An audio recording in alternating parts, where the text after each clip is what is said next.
Salut à tous, les blessés du bras, j'ai envie de dire, parce que dans cette vidéo, on va parler du fameux tennis elbow, une blessure très fréquente chez les joueurs de tennis. Donc si vous regardez cette vidéo, c'est peut-être parce que vous avez déjà un tennis elbow et vous souhaiteriez savoir comment le faire disparaître. Et si ce n'est pas votre cas, j'espère que ça va continuer parce que le tennis elbow, c'est une blessure assez pénible qui peut être longue à guérir. Donc si vous n'avez pas de tennis elbow, tant mieux, il vaut mieux que ça continue comme ça. Tennis elbow, qu'est-ce que c'est? Tennis elbow, c'est une douleur qu'on va avoir proche du coude, ici. En fait, c'est une tendinite, un tennis elbow. Donc, c'est une inflammation des tendons. Parce qu'on sollicite trop les muscles, on sollicite trop les tendons. Au bout d'un moment, ils s'enflamment. Ça donne une tendinite, un tennis elbow ou épicondylite ou épicondylalgie pour les puristes du tennis elbow. Donc, en tout cas, c'est une douleur qu'on a ici. Là, sur les muscles, voilà, qu'on voit par ici, c'est à peu près à cet endroit-là, sur les tendons, l'un des muscles qu'on voit ici. Donc un tennis elbow, c'est pas ici, c'est pas à l'intérieur, c'est pas ici, sur le dessus, ici, de l'avant-bras, proche du coude, par ici. La douleur du tennis elbow, elle se réveille quand on tend le bras, quand on ouvre une porte, ça peut faire mal, quand on fait un mouvement comme pour visser ou pour dévisser, un peu les mouvements comme ça de rotation comme ça de l'avant-bras, ça peut faire mal ici, la douleur du tennis elbow. Si vous n'êtes pas sûr d'avoir un tennis elbow, mais vous avez mal par ici, là au niveau du coude, je vous invite à aller voir un médecin pour qu'il vous confirme que c'est un tennis elbow, enfin pour qu'il fasse un bon diagnostic, que vous sachiez exactement ce que vous avez. Peut-être qu'il va vous prescrire du repos, des séances de kiné, il faudra voir, mais ça vaut le coup quand même, déjà d'être sûr de savoir ce que vous avez, et puis de ne pas attendre. Pour toutes les blessures en général, il ne faut pas les laisser les blessures s'installer, parce que plus on attend longtemps pour traiter une blessure, plus c'est long ensuite pour la guérir. Donc voilà, allez consulter pour être sûr que c'est bien un tennis elbow. Ensuite, imagine, vous êtes sûr que vous avez un tennis elbow, pas de bol. Donc comment faire pour... d'où est-ce que ça peut venir, le tennis elbow? Il y a deux causes essentielles pour le tennis elbow. D'une part, ça peut être dû à une mauvaise technique, un tennis elbow, et ça peut être dû à un problème de matériel. Vous utilisez un matériel inadapté, et puis ces deux causes, elles peuvent être ensemble en fait. Vous pouvez avoir une mauvaise technique plus un matériel inadapté, comme ça, c'est la totale. Donc, qu'est-ce qu'il peut y avoir au niveau de la technique qui déclenche un tennis elbow? La technique, c'est important parce qu'on le voit bien. Parmi les joueurs professionnels, ils se blessent un petit peu partout. Les joueurs professionnels, ils se blessent au dos, ils se blessent à l'épaule, ils se blessent au poignet, à la hanche. Par contre, il n'y a jamais de tennis elbow. Donc les joueurs de tennis professionnels, ils ne se trompent pas au niveau de leur matériel. Et puis en plus, ils ont une bonne technique. Donc ça, c'est les deux éléments importants qui fait qu'il n'y a jamais de tennis elbow chez les professionnels, bien qu'ils jouent beaucoup, qu'ils soient toujours à la limite un peu du surentraînement. Qu'est-ce qui, dans la technique, dans votre technique, peut faire que vous avez un tennis elbow? Quel que soit le problème technique, en fait, ce qu'il entraîne, c'est un problème de crispation au niveau de votre avant-bras, au niveau de votre main, vous vous contractez trop et ça sollicite trop les muscles et les tendons sur lesquels il y a la douleur. Donc en fait, au final, il y a un problème de crispation et un manque de relâchement. Exemple, vous pouvez avoir une mauvaise prise de raquette en coup droit. En coup droit, si vous tenez votre raquette un petit peu comme un marteau, comme ça, c'est une mauvaise prise en coup droit, on ne fait pas des coups droits avec une prise marteau. Ça va bloquer automatiquement votre poignet. Vous n'allez pas pouvoir avoir le poignet qui va être bien relâché. Enfin, c'est le mouvement qu'on doit faire normalement quand on fait un coup droit.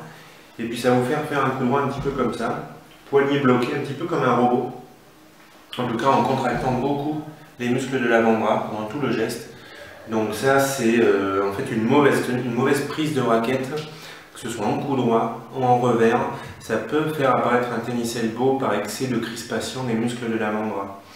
Vous pouvez avoir une bonne prise de raquette, mais tout simplement trop crispé sur le manche de votre raquette. Comment savoir si c'est le cas? On se donne une échelle de valeur de 0 à 10. À 10, je serre la raquette le plus fort possible, je ne peux pas serrer la raquette plus fort. À 0, c'est l'inverse, je lâche la raquette, je suis complètement relâché. Et le bon dosage au tennis, c'est d'être à peu près à 3 sur cette échelle de valeur, donc assez relâché. Serrer la raquette moins fort, c'est facile à dire, mais ça ne va pas être faisable si, comme j'ai dit juste avant, vous avez un problème de prise de raquette. Parce que votre mauvaise prise, en fait, elle va vous obliger à trop vous contracter, sinon vous allez carrément ne plus pouvoir taper la balle, si vous ne vous contractez pas à cause de votre mauvaise prise. Donc, ce que je viens de vous dire, vous relâchez la main sur le grip de la raquette, C'est faisable si vous avez une bonne prise de raquette, sinon c'est pas possible, enfin, ça va être difficile. Ça pour le savoir, j'ai fait une vidéo qui présente les différentes prises de raquette en fonction du coup qu'on peut jouer. Vous pouvez la regarder pour vérifier que vous avez les bonnes prises. Le mieux c'est quand même de voir un professeur, même juste quelques leçons, pour qu'il fasse un petit diagnostic et qu'il vous dise oui là il y a ces problèmes techniques qui font que ça pourrait provoquer un tennis elbow, vraiment c'est le mieux.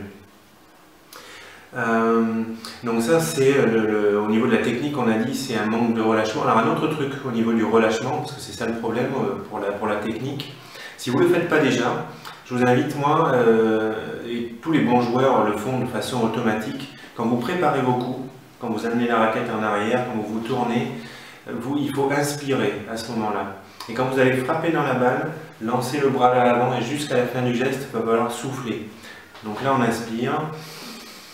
Et quand on frappe, on souffle. Et ça, vraiment, ça aide à se relâcher, ça diminue un petit peu les crispations, ça aide vraiment à se relâcher. De souffler quand vous frappez dans la balle, quand vous lancez la raquette vers l'avant jusqu'à la fin du geste. Si vous ne le faites pas déjà, je vous invite à prendre cette habitude, c'est hyper important. Tous les bons joueurs le font. Alors, vous pouvez avoir une technique qui est à peu près correcte, on va dire. Pas de gros défauts techniques, et vous pouvez quand même avoir ce tennis elbow là qui vous lâche pas, qui veut pas partir. Le tennis elbow, il peut être dû à votre matériel. Peut-être que vous avez un matériel inadapté. Par rapport à la raquette, qu'est-ce qu'il peut y avoir dans la raquette qui ne vous convient pas, qui peut déclencher un tennis elbow? On incrimine toujours le poids de la raquette. Souvent en pensant d'ailleurs, on a tendance à dire est-ce que votre raquette elle n'est pas trop lourde quand on a un tennis elbow? C'est vrai, une raquette trop lourde, ça peut provoquer un tennis elbow. Par contre, l'inverse est vrai aussi, une raquette trop légère, c'est pas bon. Plus la raquette elle a du poids, plus il y a de la masse dans la raquette, plus ça va absorber les chocs à l'impact à la place de votre bras. Donc c'est important de ne pas avoir une raquette qui sera trop légère non plus. Le poids, il n'y a pas de poids parfait pour tout le monde, hein. Chacun a un poids de raquette qui va lui correspondre. J'ai fait une vidéo qui donne des conseils généraux sur le poids à choisir en fonction de votre niveau, hein, comment choisir le poids de sa raquette de tennis. Vous pouvez la regarder pour avoir des conseils là-dessus. Mais c'est vrai que le poids c'est important. Et parfois on se focalise trop sur le poids. Il n'y a pas que ça. Par exemple, vous pouvez avoir une raquette qui a le bon poids. La raquette elle a un bon poids pour vous, pour votre niveau. Par contre, elle a un équilibre qui va être trop en tête. Voilà. Donc ça, les raquettes lourdes en tête, c'est pas très bon pour le bras. Donc vérifiez, regardez l'équilibre de votre raquette. Et si vous avez une raquette qui est très équilibrée en tête et que vous avez mal au bras, ça peut être à cause de ça. Je vous invite à essayer des raquettes qui vont être équilibrées plus au centre, environ 32-33 cm de point d'équilibre, c'est pas mal. Ça c'est important, l'équilibre de la raquette. Autre chose hyper important, la grosseur du manche de votre raquette de tennis. Jouer avec un manche trop petit ou un manche trop gros, la grosseur du manche, ça peut entraîner des crispations et finalement des blessures, et notamment un tennis elbow. Donc attention à la taille du manche de votre raquette de tennis. Le profilé, si vous jouez avec une raquette qui a un profilé très fin, ça donne du contrôle, pas trop de puissance, c'est un peu dur à jouer. Prenez un profilé entre 22 et 26 mm, c'est pas mal. La taille du tamis, est-ce que vous jouez avec un petit tamis? Les petits tamis, c'est plus dur à jouer, c'est pareil, ça donne du contrôle, moins de puissance. Si vous avez mal au bras, prenez au moins un moyen tamis de 645 cm². Et au-delà, si vous voulez avoir plus de puissance et encore plus de confort de jeu. Le plan de cordage, nombre de cordes horizontales, nombre de cordes verticales, nombre de cordes horizontales. Moins il y a d'espace entre les cordes, plus vous avez un plan de cordage resserré, plus c'est dur à jouer. 18 par 20, 18 par 19, c'est les plans de cordage resserrés que je vous déconseille si vous avez mal au bras. Prenez plutôt du 16 par 19 sur un moyen tamis 645 cm², ce sera correct. Après il y a la raquette, mais il y a le cordage sur la raquette qu'on oublie souvent et qui est hyper important. Est-ce que vous jouez pas avec du monofilament, du polyester? Ça c'est des cordages qui sont apparus il y a quelques années, qui sont solides, nerveux, très réactifs comme cordage, qui sont des cordages puissants, mais par contre ils sont rigides, ils sont durs, ils peuvent faire mal au bras.